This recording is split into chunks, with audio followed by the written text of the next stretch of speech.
doy la bienvenida una vez más a Aprendo en Casa. Hoy vamos a ver el área de comunicación para segundo de secundaria. Y les voy a contar algunas ideas que me rondan por la cabeza. Yo creo que las artes, en sus diversas expresiones, nos ayudan a identificar quiénes somos y así podemos contribuir nuestra cultura y cómo nos identificamos como país. A mí, por ejemplo, me encanta el arte y el dibujo, y aunque no me considero una experta en esta disciplina, siempre lo hago, así dibujo lo que pienso e incluso lo que sueño. Y creo que eso nos puede ayudar a darnos soporte, sobre todo en estas épocas que debemos permanecer en casa. He estado pensando qué podría hacer yo para transmitir esa emoción que nos genera el arte, ya sea el canto, la música o tocar cualquier instrumento. Y por eso les voy a presentar el siguiente video. La historia que conoceremos a continuación nos va a ayudar a plantearnos algunos retos y además probablemente nos ayude a cumplir nuestros sueños, porque vamos a conocer la historia personal de un músico que ha llevado los instrumentos peruanos por todo el mundo, con la idea de que todas y todos podemos tocar música. Esa gran persona es Lucho Quequesana. No se olviden que estamos aprendiendo a través de la escucha activa, así que les voy a dejar las siguientes preguntas que pueden responder a la vez que ven el video. Pero antes, no se olviden de traer lápiz y papel. ¿Listas y listos? Muy bien, aquí van las preguntas. Primera pregunta. ¿Qué hecho permitió que Lucho Quequesana ingresara al mundo de la música? Segunda pregunta. ¿Qué características de sus compañeros de Huancayo le llamó la atención? ¿Y qué contraste encontró con sus compañeros de Lima al retornar al colegio? Tercera pregunta. ¿Qué idea o reto se planteó nuestro personaje en torno a la música peruana? Cuarta pregunta. ¿Qué oportunidad tuvo Lucho que le permitió llevar a cabo su idea? Última pregunta. ¿Qué mensaje nos deja Lucho a partir de su proyecto y de la idea que lo originó? Ahora que ya tenemos las preguntas, vamos con el programa de hoy.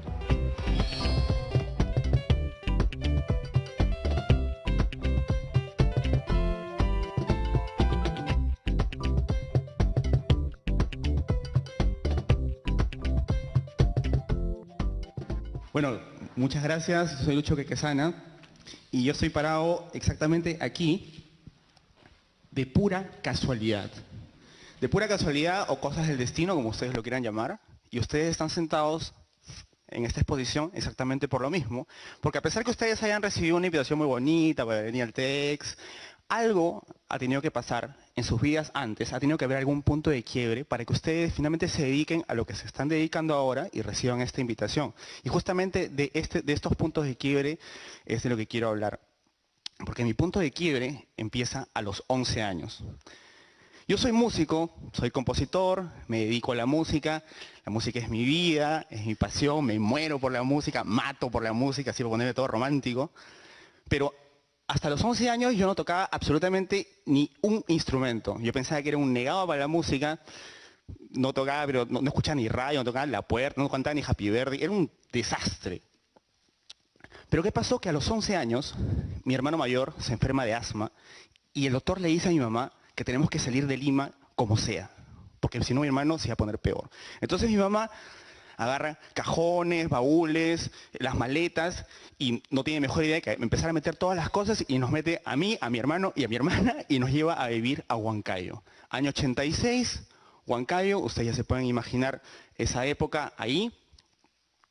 Y finalmente ahí es donde empieza mi historia y el primer punto de quiebre en mi vida. Entonces, para contarles esta historia, vamos a empezar por el origen de por qué estoy parado aquí explicándoles esta historia y quiero presentarles a los personajes que van a participar en esta historia. Ya me presenté, pero quiero presentarles a uno de los principales personajes que han originado, que esté parado aquí y con mucho cariño, mucho amor y mucho feeling les presento a mi mamá. Entonces, mi mamá agarra y me saca de mi colegio, me saca de mis amigos, me saca de mi barrio y obviamente yo no quería salir de Lima, yo no quería ir a Huancayo, yo no sabía nada de Huancayo, o sea, me estaba sacando de mi mundo, de mi zona de confort.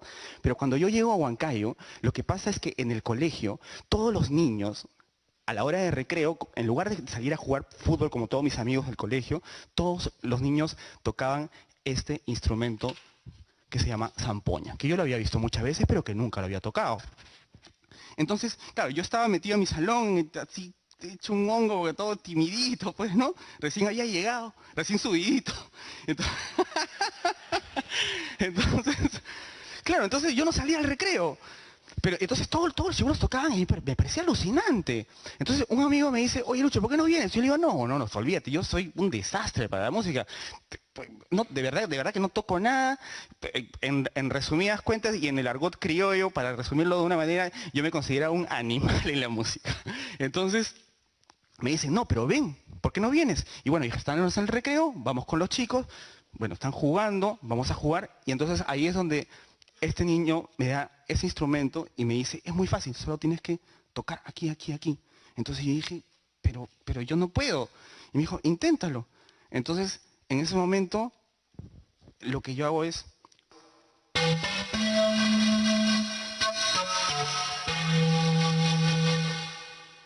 Entonces, ¿ustedes se imaginan un niño de 11 años que puede sacar una melodía de sus labios? Se ve que llegó a volver loco. O sea, de pronto se abrió un mundo, era alucinante, y empecé a tocar con todos estos chicos a la hora de recreo, todos los recreos después del colegio. Y además que ustedes saben que Huancayo es una ciudad muy, muy folclórica, muy fuerte en su folclore. Entonces, claro, obviamente, el fin de semana, la fiesta de Chupaca, la fiesta de Sicaya, fiestas por todos lados. Entonces era una invasión de folclore alucinante para un niño que había salido de Lima y que lo único que pensaba era en el Atari, en los amigos del barrio, en el ají gallina y en el leche asada. Entonces de pronto está inmerso en todo este mundo y yo de verdad empiezo a vivir un mundo de fantasía en ese momento junto con mi hermano, que ya nos convertimos en una especie de huancaínos adoptados, y junto con mi hermano empezamos a enamorarnos de la música, hasta que llega el punto en donde mi mamá agarra y dice, tenemos que regresar a Lima. Entonces yo dije, no puede ser, es imposible, no podemos regresar a Lima. Eso es lo que a mí me gusta, era como, o sea, en esa época para mí pues era, de verdad era como mi Disney World, ¿no? O sea, era con todos mis amigos jugando las zampoñas, y dije, no, tenemos que regresar a Lima, y mi mamá otra vez, los maletas, todos adentro, pum, a Lima. Cuando llego a mi colegio en Lima, mi colegio de toda la vida, mis amigos de toda la vida, yo me sentía completamente extraño, porque claro, llegaba la hora de recreo, y todos salían a jugar pelota, yo me quedaba solito en el salón tocando mi zampoña, y yo decía, eso no puede ser. Entonces, ¿qué pasó? Que yo decía, no, yo no puedo perder esto que me ha invadido, así que empiezo a replicar lo que hicieron conmigo en Huancayo, mis amigos de Huancayo, pero yo con mis amigos de Lima. Entonces a mi compañero de carpeta le digo, oye, prueba esto que es alucinante, a mi pata de carpeta atrás, y así junto con mi hermano también empezamos a contagiar a los amigos del colegio, y es así como formamos nuestro primer grupo folclórico en el colegio acá en Lima. Ese de la guitarra es mi hermano, y esa piltrafa que está tocando el charango soy yo, cuando estaba en el colegio. Y es así que nos empezamos a enamorar básicamente de la música peruana hasta que acabo el colegio, y cuando acabo el colegio obviamente voy a donde mis papás y les digo pues todo campante, así todo emocionado, les digo, papá, mamá, quiero ser músico, y ahí viene el rotundo y contundente no. Imposible. Músico jamás, te vas a morir de hambre y absolutamente todo lo que ustedes saben. Entonces, obviamente yo decía, bueno, 15 años, ¿qué hago? Porque 15 años pues no me ponen en guerra con mis papás. Así que empecé a estudiar otra carrera, pero cuando cumplí 18 años, yo voy a mis papás y les digo, ¿sabes qué? No puedo más, yo no me siento bien en esta carrera, creo que esto no es para mí. Creo que yo no soy bueno para la administración de empresas, con todo el perdón de los administradores que están aquí presentes. Y mis papás agarran y me dicen la clásica, haz lo que quieras, pero termina la universidad. Entonces yo dije, bueno, voy a terminar la universidad, estudié comunicaciones, y cuando yo termino la universidad, yo continuaba en la universidad y seguía con mi grupo de amigos tocando. Entonces tocábamos, el grupo empezó a crecer, empecé a componer como a los 12 o 13 años sin darme cuenta, de verdad, sin ni siquiera darme cuenta, de pronto empezaban a aparecer canciones en la cabeza, hasta que este grupo de amigos finalmente se rompe, porque cada uno empieza a tomar su rumbo de vida, cada uno sus carreras, etcétera. Yo me quedo completamente solo, con mis canciones, con todas estas ganas de querer compartir la música, porque para mí la música era jugar con mis amigos. Entonces, llega el momento, bueno, me puse muy triste, y llega el momento de la decisión. Yo siempre había tocado con un grupo de gente, siempre había tocado con amigos, pero en ese momento yo dije, bueno, si yo me quiero dedicar a la música, tengo que empezar una carrera como solista, compositor, como lo quieran llamar. Y ahí es donde empiezo mi carrera, digamos, básicamente en todo lo que era música peruana. grabo un disco. Esto es muy gracioso porque como no tenía amigos para tocar, el disco lo grabé solo. Lo que pasa es que empecé a tocar varios instrumentos y de pronto estaba solo en mi casa y empecé a grabar el disco y grabé este disco que se llama Kuntur. Pero siempre se me quedó en la cabeza la idea de que, así como mis amigos me enseñaron a tocar como jugando, como mis amigos de colegio aprendieron como jugando, cualquier músico de cualquier parte del mundo podía aprender la música peruana como jugando. Entonces yo decía, ya, esa idea está mostra, pero ¿cómo lo hago? O sea, suena muy romántico y suena muy ambicioso, pero ¿cómo lo hago si no tengo un sol en el bolsillo? Y además, y lo único que tenía eran las ganas de hacerlo. O sea, ¿cómo hacer que culturas de distintas partes del mundo, que ni siquiera sabían que había un país por aquí, se enamoren de la música peruana? Entonces, por casualidad de la vida o cosas del destino, me llega un mail y me habla de las residencias para artistas UNESCO. ¿Qué hace UNESCO? Una vez al año escoge un compositor entre todos los compositores del mundo. Qué fácil, ¿no? Yo decía, eso es imposible. Entonces, dije, pero bueno, tengo un proyecto imposible, tengo una posibilidad imposible, vamos a mandarlo.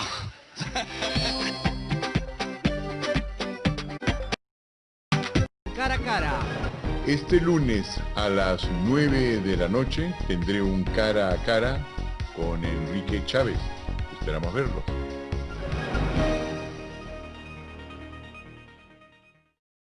Estamos viendo Aprendo en Casa, secundaria.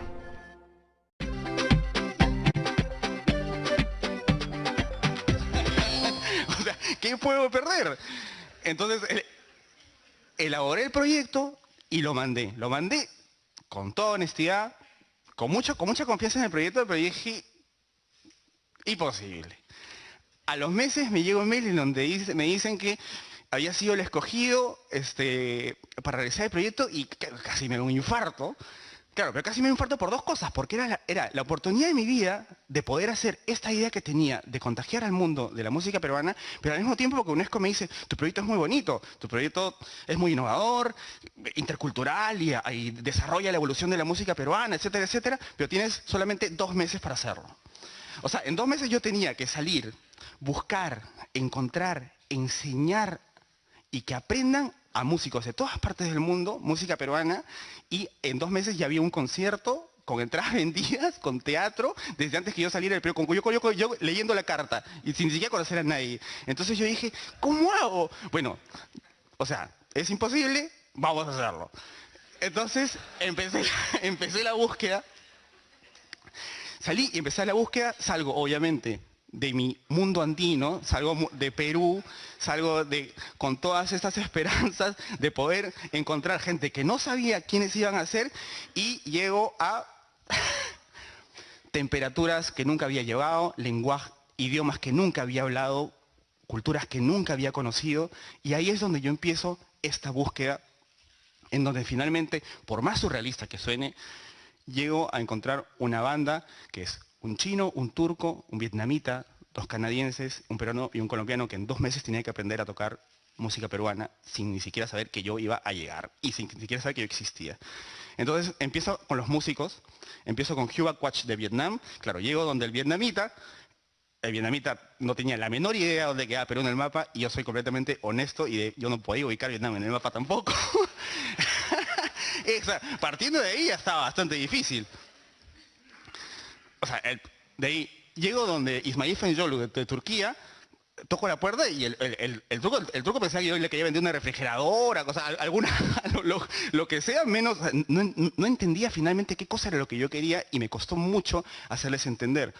Con Jairo Gómez y con René Dora Sánchez de Venezuela y Colombia era mucho más fácil porque hablaban mi idioma. François Taillefer de Canadá y Eric Breton no conocían qué cosa era un festejo, qué cosa era un guayno, no conocían absolutamente nada, pensaban que el cajón era español. Y con mi amigo Shuhan Rao, sí, eso fue una película de comedia porque su inglés era chino y mi inglés era chino para él y empezamos a hablar por mímica, jugábamos charada, era una cosa de locos, pero finalmente con los instrumentos empezamos a hablar y es así como ellos empiezan con esas caras a tratar de entender qué cosa es... ¿De qué estamos hablando? ¿No es cierto?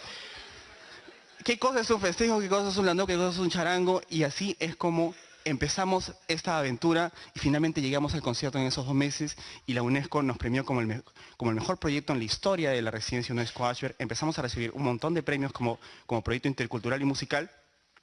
Y además, algo que yo no esperaba, porque yo salía a hacer este proyecto con la intención de buscar amigos, pero empezaron a llegar un montón de giras y conciertos y compraban los shows, etcétera, y empezamos a hacer un montón de conciertos hasta que yo digo, bueno, no, tengo que traerlos a Perú, y hicimos un concierto en la Plaza de Armas de Lima, absolutamente gratis, para que la gente pueda conocer qué os había pasado, pero yo pensaba que hasta ese punto todavía faltaba algo, o sea, todavía faltaba esa esencia que hace que tú despiertes una habilidad, pero en completo. No solamente que la conozcas, porque yo a ellos nunca les di partituras. Si yo les daba partituras, yo iba a tener robots. Yo empecé a trabajar con ellos actividades primarias, a bailar, a moverse, etc. Pero lo que yo sentía era que ellos tenían que conocer el origen de todo, y es así que me los llevo a Huancayo, a 3.500, imagínense al chino y al turco y al vietnamita 3.500, se quería morir. Pero llego a Huancayo y lo que hago es, me los llevo para cerrar el círculo a un colegio, que estaba muy cerca del colegio donde yo aprendí a tocar, y empezamos a jugar con los niños. Y yo decía, ¿sabes dónde queda Turquía? No. Entonces salía el turco y les cantaba una canción en turco. ¿Dónde queda Vietnam? Y salía el vietnamita, etc.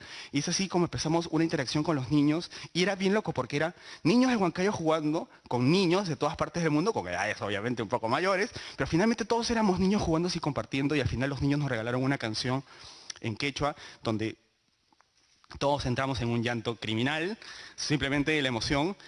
Y es así como el proyecto Sonidos Vivos se cierra, pero se cierra solamente para avanzar, porque y creo que es la razón por la que estoy aquí, es un comienzo de un gran proyecto peruano que está yendo al mundo y está contagiando al mundo, y además que está haciendo la prueba de que cualquiera puede aprender un instrumento, de que cualquiera puede aprender a bailar, o cualquiera puede empezar a sentir cosas para empezar a desarrollar actividades o para empezar a desarrollar habilidades que nunca han tenido. Yo estoy seguro que saliendo del TED van a buscar algún instrumento, porque si un vietnamita puede tocar charango, ya pues no. Entonces nada, quería contarles esta historia, y además quería presentarles ahora a mis nuevos amigos de colegio y a mis nuevos hermanos con los cuales estamos compartiendo la música peruana y estamos tratando de llevar la música peruana, pero finalmente estamos jugando entre nosotros mismos, porque todos somos seres humanos, no importa de dónde hayamos salido.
interesante la historia de Lucho Quequesana, ¿verdad? Ya pudimos conocer que gracias a sus amigas y amigos de Huancayo, él llegó a la música, porque ellos tocaban en el recreo, y así pudo tocar zampoña por primera vez. Y se le ocurrió la idea de llevar la música peruana a todo el mundo y enseñarla como jugando. Esta idea se hizo posible gracias a que tuvo la oportunidad de desarrollar su proyecto y que nunca desistió de sus sueños. En este video también pudimos conocer lo importante que fue para él relacionarse con compañeros de otros lugares, porque así incentivó su curiosidad musical y además ellos se convirtieron en parte importante de este proyecto. Finalmente vimos que sí pudo realizar sus sueños de llevar la música peruana a todo el mundo y así demostrar la interculturalidad de nuestro país. Antes de terminar te propongo el siguiente reto. Escribe una carta que puede estar dirigida a ti mismo o a algún miembro de tu familia que te gustaría que la lea, donde pongas cuál es tu mayor sueño y qué podrías hacer para lograrlo. Recuerda que este sueño puede estar relacionado a las artes, a las ciencias, a tu desarrollo personal, a lo que tú quieras. Todo vale. Cuando termines este reto, guarda la carta en tu portafolio. Así tendrás siempre presente tu sueño. Y si se te olvida, podrás regresar a la carta y buscar el impulso que necesitas. Nos vemos en el próximo programa.